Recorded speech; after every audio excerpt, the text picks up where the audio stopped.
With the recent success that I had in the Dragon Archer video, I thought it would be a good time to revisit Dragon Hlaalu. I know I did a version of Dragon Hlaalu when Moons of Elsewhere first came out, but it's been a while and I kind of wanted to take another crack at it.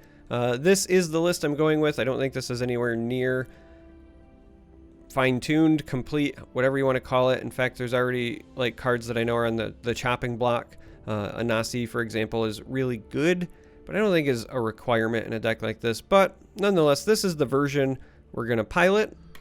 So we're going to do what we always do. We're going to jump in to some games. 2 games, win or lose on the ladder. Yeah, you know, the drill.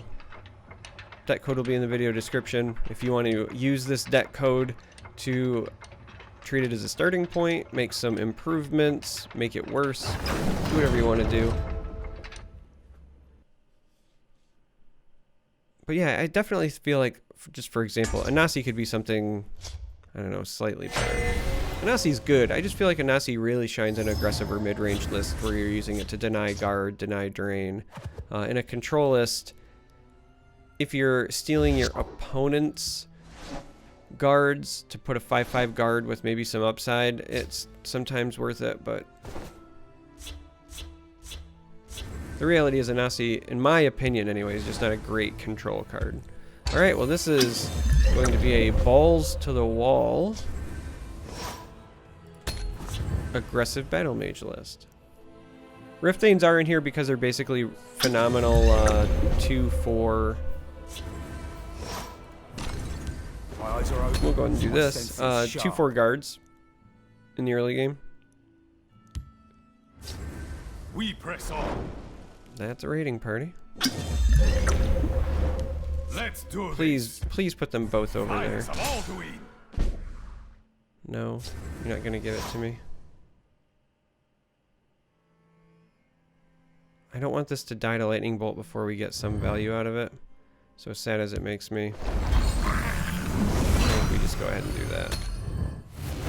Normally I start attacking with a dragon list like this because you don't go super late game, but against a hyper aggro battle mage list, I think that this is correct. And there is the lightning bolt. They know they have to get rid of it. I bark and birth. This is interesting. And the one downside is now my Rift Thane here does not have guard because of this. Time to fight. That's a battle mix. But it'll have guard now. If and when we need it. We'll go ahead and do this though. And I like cards. I will cut your personal throat.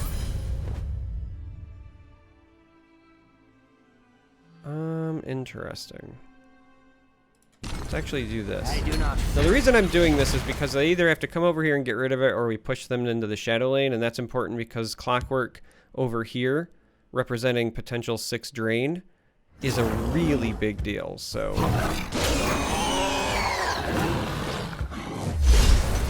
There's an afflicted lit. How many dragons do we have in our hand? Just these 2?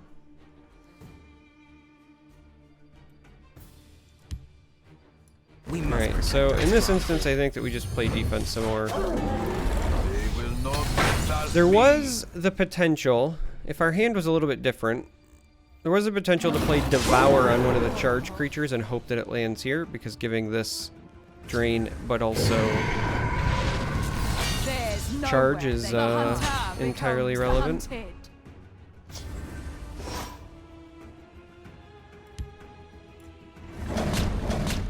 And sadly, we landed there.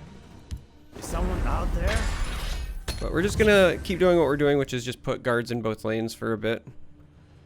And when they take a turn off, we'll develop this. But we want them to, I was gonna say, use their direct damage to deal with the guards. The hunter becomes the hunted. So we're fine with that.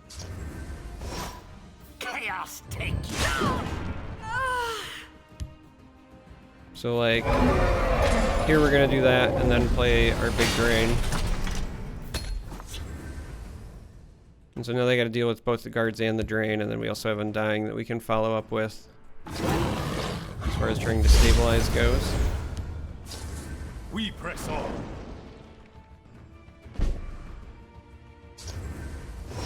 Go ahead and gain some health. Let's play the Undying. Put him on 16, not quite there yet, and then let's just go ahead and shackle this. I think that's reasonable, and yeah, there you have it. Concede against what appears to be some version of time to fight. A lot of charge creatures there, a lot of direct damage. But if there's a deck that I know how to pilot, and then as a result of knowing how to pilot, also know how to play against, it's definitely Time to Fight. I've got an awful lot of games on Time to Fight, as you can imagine.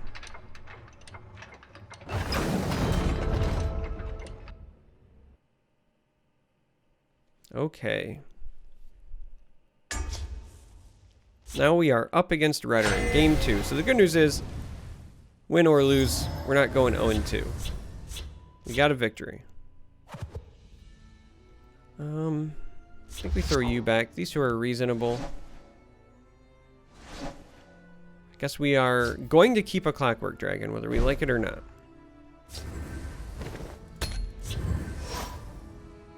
Early cycle, couple of lookouts, dragon. I mean, it's not a bad hand, but if this is like hyper aggro Redoran, that's not a great hand for us at the moment, which is the only reason we were throwing that back. Getting this against aggressive opponents is nice later when you need it to stabilize, but early on, not so much. The Nords must take back Skyrim for Ulfric Stormcloak. All right. You can't defeat me. My eyes are open Just and my senses sharp. place some bodies over there, continue to contest.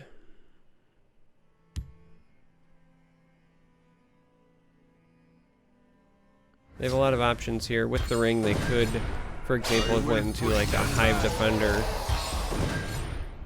Fight like a child.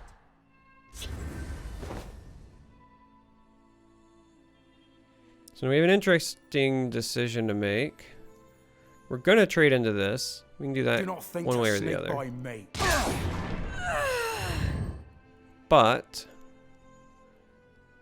we now have to decide, do I just want to gain the 4 health this turn and play this?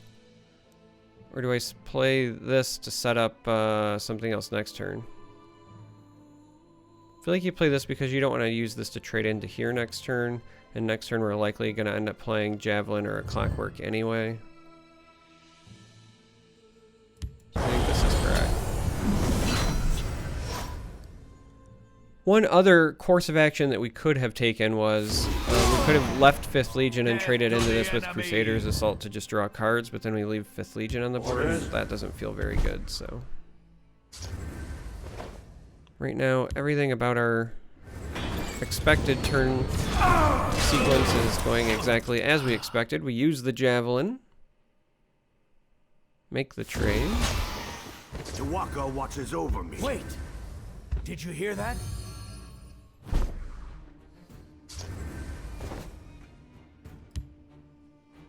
A couple of different ways we could do this one. I feel like this one is probably the best. Let's go ahead and do that. You have met your end. I'll take them with me! Just trying to set up a nice tiny dragon. This one a home. This one will never forget that.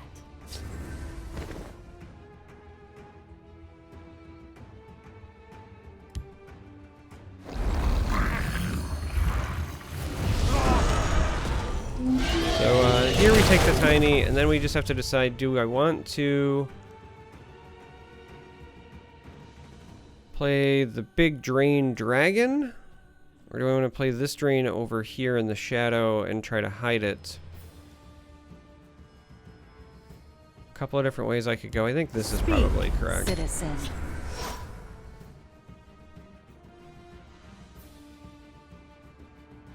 Give no quarter. This one can be counted upon. A dark omen for you. For the Emperor! Alright, so they had a way to steal our drain anyway. Marked Man's a solid Necromancer target there. This would be a good turn to top deck. Not Crusader's Assault, sadly. We're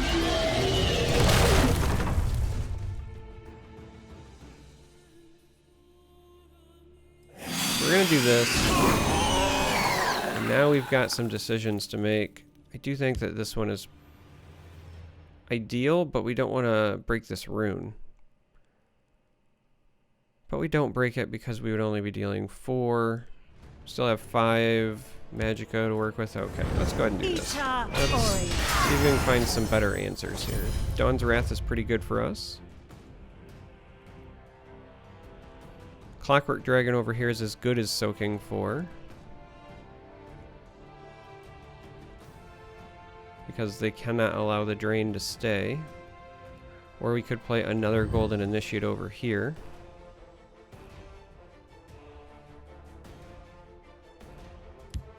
I think we just do this. There's a couple of reasons why I think that this is the play. One is it's getting our dragon in the discard pile count pretty high for Alduin, but also if they double trade here and this is here, future developments likely go here. Because we top deck Dawn's Wrath, being able to force them here and then Dawn's Wrath it is a pretty big deal, in my opinion. So, and again, like, they cannot leave that dragon up. They have to make that trade or use a resource to deal with it. So I think we've got them between a rock and a hard place at the moment. No quarter. Easy as hunting a red skeever in the snow. Sovereign awaits. So this is easy peasy, Dawn's Wrath easy.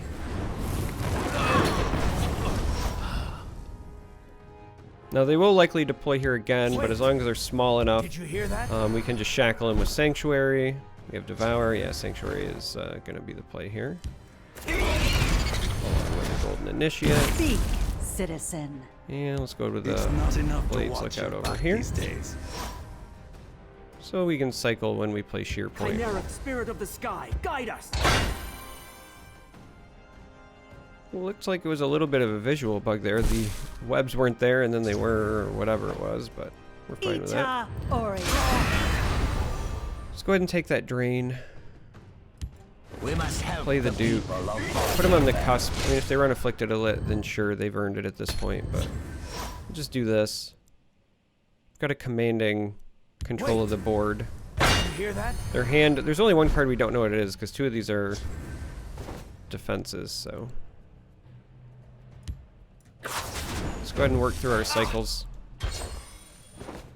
Marak's a pretty good escape hatch here as well.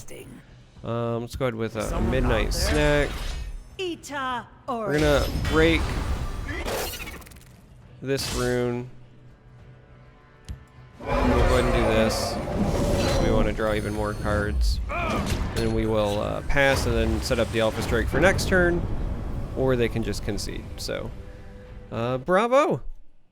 Looks like dragons are on the menu, gang. That is twice this week we've played some dragon decks to some success. So if you made it this far, thanks for watching. And until next time, may you walk on warm sands.